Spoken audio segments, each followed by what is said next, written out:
নমস্কার বন্ধুরা। কানাডায় আসার পর থেকেই একটা উৎসবের কথা আমি বারবার শুনছিলাম, ক্যালগেরি স্ট্যাম্পিড। এখানকার মানুষজন বলতেন এটা শুধু একটা মেলা নয়, বরং ক্যালগেরির সবচেয়ে বড় উৎসবগুলোর মধ্যে একটা। 10 দিন ধরে পুরো শহর যেন অন্যরকম হয়ে যায়। সবাই কাউবয় হ্যাট পরে ওয়েস্টার্ন পোশাকে ঘুরে বেড়ায়, আর চারিদিকে একটা উৎসবের পরিবেশ তৈরি হয়। তাই কানাডায় আসার পর থেকেই আমার ইচ্ছে ছিল একদিন নিজের চোখে এই বিখ্যাত উৎসবটা দেখব। অবশেষে সেই সুযোগ এলো 11ই জুলাই। সেদিন আমি গেলাম ক্যালগেরি স্ট্যাম্পিড ঘুরে দেখতে।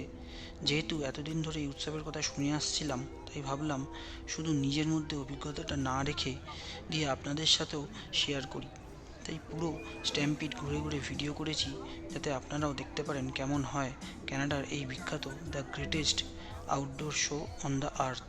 সত্যি বলতে এখানে এসে আমাদের প্রথম যে অনুভূতি হলো, সেটা অনেকটা আমাদের পশ্চিমবঙ্গের দুর্গাপুজোর মতো, যেখানে দুর্গাপুজোর সময় কলকাতা জুড়ে একটা আলাদা উৎসবের আমেজ তৈরি হয়। মানুষ পরিবার বন্ধুদের সঙ্গে বের হয়, নতুন কিছু দেখে ভালো খাবার খায়। ক্যালগেরি স্ট্যাম্পিডতেও অনেকটা এইরকম একটা অনুভূতি পাওয়া যায়। তবে পার্থক্য হলো এখানে মূল আকর্ষণ হলো কাউবয় সংস্কৃতি, রোডিও, ঘোড়ার শো, রাইড, লাইভ মিউজিক আর কানাডার ঐতিহ্য। ক্যালগেরি স্ট্যাম্পিডের পুরো অনুষ্ঠানটি হয় প্রায় 200 একর জায়গা জুড়ে অবস্থিত স্ট্যাম্পিড পার্কের মধ্যে। এই পার্কের মধ্যেই রয়েছে বিখ্যাত স্কসিয়া স্যাডেল ডোম, যেখানে আইস হকি থেকে শুরু করে বড় বড় কনসার্ট হয়। এছাড়াও রয়েছে PMO centre, new train western event centre এবং আরও অনেক বড় প্রদর্শনী। আমি প্রথম গেলাম লাইভ স্টক প্যাভিলিয়নে। এখানে বিভিন্ন ধরনের গবাদি পশুর প্রদর্শনী এবং প্রতিযোগিতা হয়। বিভিন্ন জাতের গরু, ষাঁড়, ভেড়া, ছাগল থেকে শুরু করে ঘোড়া, সব কিছুই এখানে দেখা যায়। অ্যালবার্টা এবং আশেপাশের এলাকার কৃষকরা তাদের সবচেয়ে ভালো ও যত্নে পালন করা পশু নিয়ে এই প্রতিযোগিতায় অংশগ্রহণ করেন। কোনো পশুর গঠন, স্বাস্থ্য, শক্তি এবং ব্রিড কোয়ালিটি সবচেয়ে ভালো, সেটা বিচারকদের মাধ্যমে মূল্যায়ন করা হয়। অনেক কৃষকের কাছে এই প্রতিযোগিতা শুধু পুরস্কার জেতার বিষয় নয়, বরং তাদের বছরের পর বছর পরিশ্রম এবং পশুপালনের দক্ষতা প্রদর্শনের একটা বড় সুযোগ। পাশেই চলছিল হেভি হর্স শো। সেখানে পার্সেরান, বেলজিয়ান ও ক্লাইড সডেল বিশ্বের অন্যতম বৃহৎ ও শক্তিশালী কর্মক্ষম ঘোড়ার প্রদর্শনী চলছিল। এই ঘোড়াগুলো মূলত কৃষিকাজ, ভারী মাল টানা এবং ঐতিহ্যবাহী গাড়ি টানার জন্য বিখ্যাত। ঘোড়াগুলোকে একসঙ্গে 6টি করে জুড়ে 6 হর্স হিঞ্জ কম্পিটিশন হয়।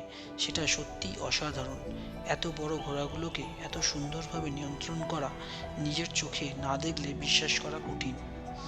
এরপর আমি দেখলাম কাউগালদের একটা দুর্দান্ত horse competition, ladies barrel racing. প্রথমে দেখে মনে হচ্ছিল হয়তো শুধু ঘোড়া চালানোর প্রতিযোগিতা, কিন্তু একটু ভালো করে দেখার পরে বুঝলাম এখানে আসল খেলা হলো স্পিড, টাইমিং আর কন্ট্রোলের। প্রতিযোগী কাউগালরা ঘোড়া নিয়ে একটি নির্দিষ্ট জায়গা থেকে শুরু করেন এবং মাঠে রাখা 3টি ব্যারেলকে ঘিরে নির্দিষ্ট প্যাটার্নে ঘুরে আবার ফিনিশ লাইনে ফিরে আসেন। সবচেয়ে কম সময়ে সবচেয়ে নিখুঁতভাবে এবং কোনো ভুল না করে যে প্রতিযোগী এই কাজটা শেষ করতে পারেন তিনিই বিজয়ী হন।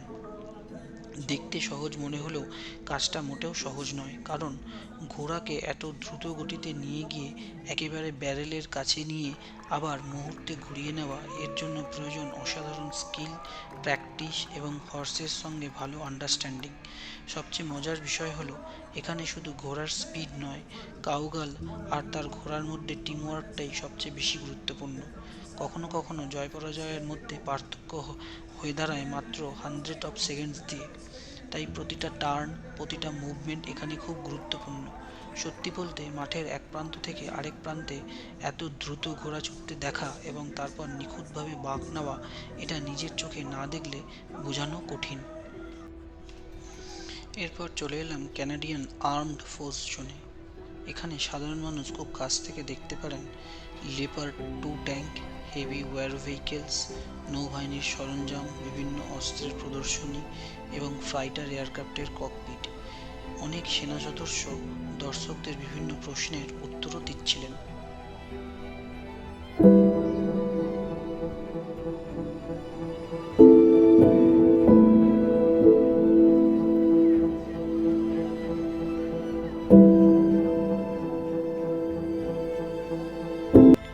এরপর স্বাভাবিকভাবেই চলে এলাম খাবারের দিকে।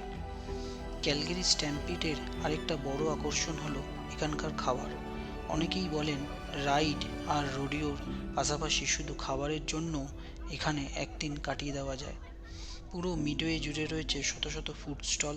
ক্যানাডিয়ান খাবার থেকে শুরু করে আমেরিকান, মেক্সিকান, এশিয়ান, পৃথিবীর বিভিন্ন নানা দেশের খাবার এখানে পাওয়া যায়। এছাড়াও ছিল কানাডার বিখ্যাত পুটিন, রসালো Alberta beef burger, barbecue, corn dog, বিশাল টার্কি লেগ, বিভিন্ন ধরনের আইসক্রিম, ফ্রেশ লেমনেড এবং আরও অসংখ্য মুখরোচক খাবার। ক্যালগেরি স্ট্যাম্পিডের এর বিশেষ আকর্ষণ হলো প্রতি বছর নতুন নতুন মিডওয়ে ফুড লঞ্চ করা। অনেক বিক্রেতা এখানে অভিনব খাবার নিয়ে আসেন আর দর্শকরাও সেগুলো চেখে দেখতে ভিড় করেন। কখনো কখনো ডিপ ফ্রাইড বাটার, কখনো পিকেল পিৎজা, আবার কখনো ক্রোকোডাইল মিটের মতো ব্যতিক্রমী খাবারও দেখা যায়। আপনি যদি নতুন নতুন খাবার খেতে ভালোবাসেন তাহলে ক্যালগেরি স্ট্যাম্পিডে সত্যিই একটা অসাধারণ অভিজ্ঞতা। খাবারের এত বৈচিত্র্য যে ইচ্ছা করলেও একদিনে সব কিছু চেখে দেখা সম্ভব নয়। এরপর গেলাম মিডওয়ে অংশে। এখানে ছোটদের জন্য অসংখ্য গেমস, খেলনা, পুরস্কার জেতার স্টল এবং নানা ধরনের রাইড রয়েছে। পুরো পরিবেশটা অনেকটা আমাদের রাসমেলার মতো। এরপর আমি চলে এলাম পুরো স্ট্যাম্পিডের আমার সবচেয়ে পছন্দের জায়গাগুলোর মধ্যে অন্যতম এলবো রিভার ক্যাম্প। আগে এই জায়গাটার নাম ছিল ইন্ডিয়ান ভিলেজ, এখন এটাকে অরিজিনাল পিপলস গ্যাদারিংও বলা হয়। এখানে কানাডার 37 ফার্স্ট নেশনসের 5টি আদিবাসী সম্প্রদায় প্রতি বছর নিজেদের ঐতিহ্য, সংস্কৃতি আর জীবনযাত্রা সবার সামনে তুলে ধরেন। এখানে ঢুকেই চোখে পড়ল সারি সারি বিশাল টিপি বা ঐতিহ্যবাহী তাঁবু। এগুলো শুধু প্রদর্শনীর জন্য নয়, অনেক পরিবার এই কদিন সত্যিই এখানে থাকেন এবং দর্শকদের সঙ্গে গল্প করেন, নিজেদের ইতিহাস আর সংস্কৃতির কথাও শোনান। এখানে ঘুরতে ঘুরতে তাদের পোশাক, গয়না, হাতের তৈরি হস্তশিল্প, রান্নার পদ্ধতি, আরও বহু বছরের ঐতিহ্য সম্পর্কে অনেক কিছু জানতে পারলাম। আমার কাছে পুরো জায়গাটা যেন একটা জীবন্ত সংস্কৃতি জাদুঘর বলে মনে হয়েছে। সবচেয়ে ভালো লেগেছে তাদের ট্র্যাডিশনাল পো ওয়াও ড্যান্স। বড় বড় ড্রামের তালে একসঙ্গে সবাই নাচছিলেন। সেই ড্রামের গভীর আওয়াজ আর রঙিন ঐতিহ্যবাহী পোশাক পুরো পরিবেশটাকে একেবারে অন্যরকম করে তুলেছিল। কয়েক মিনিটের জন্য মনে হচ্ছিল যেন কয়েকশো বছর আগের কানাডার ইতিহাসের মধ্যেই দাঁড়িয়ে আছি। আপনি যদি ক্যালগেরি স্ট্যাম্পিডে আসেন তাহলে রাইড আর রোডিওর পাশাপাশি এই জায়গাটা দেখার জন্য অবশ্যই একটু হাতে সময় রাখবেন। কানাডার আদিবাসী ইতিহাস ও সংস্কৃতিকে কাছ থেকে জানার জন্য এর থেকে ভালো সুযোগ খুব কমই পাওয়া যায়। এরপর আমি চলে এলাম মনস্টার এনার্জি কম্পাউন্ডে। সত্যি বলতে কি, পুরো স্ট্যাম্পিডে আমার সবচেয়ে বেশি এনার্জেটিক ছিল এই ফ্রিস্টাইল মোটরক্রস শো নিয়েই। শো শুরু হবার অনেক আগেই চারপাশে ভিড় জমে গিয়েছিল। সবাই মোবাইল ক্যামেরা অন করে প্রস্তুত ছিল। স্পিকারে জোরে মিউজিক বাজছে আর দর্শকদের চিৎকারে পুরো পরিবেশটাই জমে উঠেছে।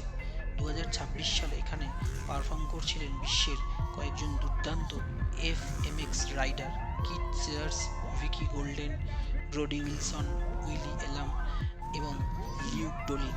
এদের প্রত্যেকেই আন্তর্জাতিক পর্যায়ে স্টান্ট রাইডার, আর বাইক নিয়ন্ত্রণে এদের দক্ষতা সত্যিই অবিশ্বাস্য।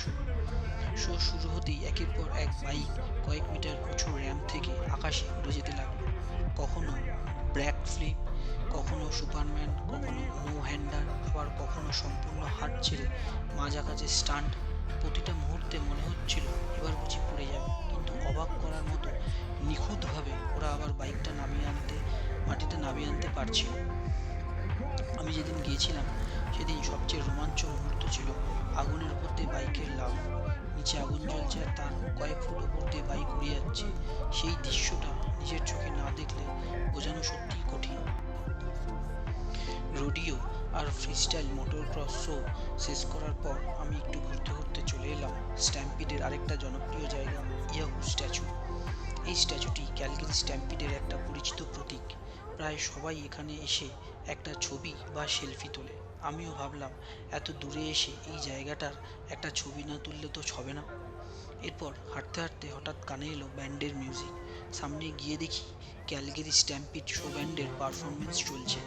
এটা সাধারণ কোনো ব্যান্ড নয়, এই শো ব্যান্ড মূলত তরুণ মিউজিশিয়ানরা অংশ নেন এবং তারা ক্যালগেরি স্ট্যাম্পিডের বিভিন্ন প্যারেড, অনুষ্ঠান এবং বিশেষ শোতে পারফর্ম করেন।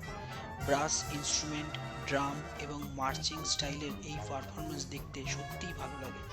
মিউজিকের সঙ্গে তাদের একসঙ্গে চলাফেরা আর তাল মিলিয়ে বাজানোটা দেখার মতো। এরপর আমি চলে গেলাম মিডওয়ে রাইড জোনে। যারা মেলা আর রাইড পছন্দ করেন তাদের জন্য এই জায়গাটা একেবারে স্বর্গের মতো। এখানে ছোটদের জন্য সহজ রাইড থেকে শুরু করে বড়দের জন্য একেবারে ভয়ঙ্কর কিছু রাইডও রয়েছে।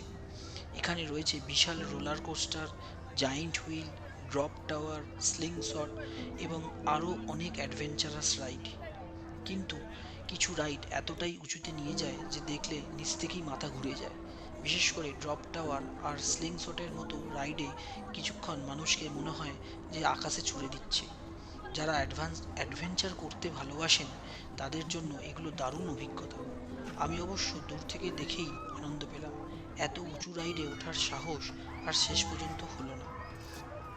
স্ট্যাম্পিড শব্দের অর্থ হলো হঠাৎ অনেকগুলো পশুর একসঙ্গে ছুটে চলা বা নিয়ন্ত্রণের বাইরে চলে যাওয়া। আমেরিকা ও কানাডার ওয়াইল্ড ওয়েস্ট ইতিহাসের এই শব্দটি খুবই পরিচিত। সেই কাউবয় সংস্কৃতি থেকেই এই উৎসবের নাম। এই বছর অর্থাৎ 2026 সালে অ্যাডাল্ট এন্ট্রি টিকিট ছিল $28 13 থেকে 64 বছর বয়সীদের জন্য এই টিকিট ছিল।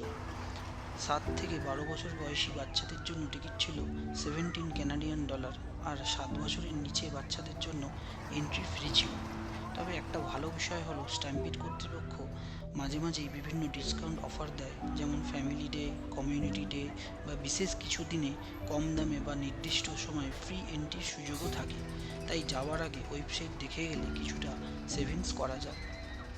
আর একটা বিষয় মনে রাখতে হবে, শুধু এন্ট্রি টিকিট কিনলেই কিন্তু সব কিছু নয়। স্ট্যাম্পিড পার্কের ভিতরে ঢোকার পরে অনেক এন্টারটেনমেন্ট যেমন live show, music performance, exhibition, indigenous culture show এসব সাধারণত এন্ট্রির মধ্যেই থাকে। কিন্তু মিডওয়ের কিছু অ্যামিউজমেন্ট রাইড এর জন্য আলাদা খরচ করতে হয়। যারা অনেকগুলো রাইড উপভোগ করতে চান তাদের জন্য রাইড অল দ্য ডে পাসের সুবিধাও থাকে। 2026 সালে advance ride all day midway পাসের দাম ছিল প্রায় $50। এই পাস থাকলে নির্দিষ্ট কিছু রাইড বারবার উপভোগ করা যায়। ক্যালগেরি স্ট্যাম্পিডের এবার ইতিহাসটা জেনে নেওয়া যাক। 1886 সালে এখানে একটি ছোট কৃষি প্রদর্শনী শুরু হয়েছিল। 1912 সালে আমেরিকান কাউবয় গাই উইডিক প্রথম একটি বড় রোডিও শো আয়োজন করেন, যা পরবর্তীতে ক্যালগেরি স্ট্যাম্পিডের অন্যতম প্রধান আকর্ষণে পরিণত হয়। এরপর 1919 সালের ভিক্টরি স্ট্যাম্পিড এবং 1923 সাল থেকে প্রতি বছর এটা নিয়মিত অনুষ্ঠিত হচ্ছে। আজ প্রায় 10 দিন ধরে চলা এই উৎসবে 10 লক্ষেরও বেশি মানুষ অংশগ্রহণ করেন, যা উত্তর আমেরিকার অন্যতম বৃহৎ উৎসব। এরপর দিনের শেষে গেলাম কোকা-কোলা স্টেজের দিকে। ক্যালগেরি স্ট্যাম্পিডের এই স্টেজে প্রতি বছর বিভিন্ন দেশের জনপ্রিয় শিল্পীরা লাইভ পারফর্ম করে থাকেন। সেদিন স্টেজে ছিলেন নাইজেরিয়ান জনপ্রিয় অ্যাফ্রোবিট শিল্পী আরিয়া স্টার। হাজার হাজার মানুষ একসঙ্গে নাচছিলেন, গাইছিলেন। কেউ পরিবারের সঙ্গে এসেছেন, কেউ বন্ধুদের সঙ্গে এসেছেন। সবাই নিজেদের মতো করে মুহূর্তটা উপভোগ করছিলেন। সবশেষে ইনডোর এক্সিবিশন হলে গিয়ে একটু ঘুরে দেখলাম এবং সেখানে মেকানিক্যাল বুল রাইডও দেখলাম। আসল রোডিওর মতো না হলেও এই রাইডে মানুষকে কৃত্রিম ষাঁড়ের ওপর কতক্ষণ ব্যালেন্স রাখতে পারে সেটা দেখতে বেশ মজার লাগে। এইভাবেই শেষ হলো আমার ক্যালগেরি স্ট্যাম্পিড 2026-এর পুরো দিনের অভিজ্ঞতা।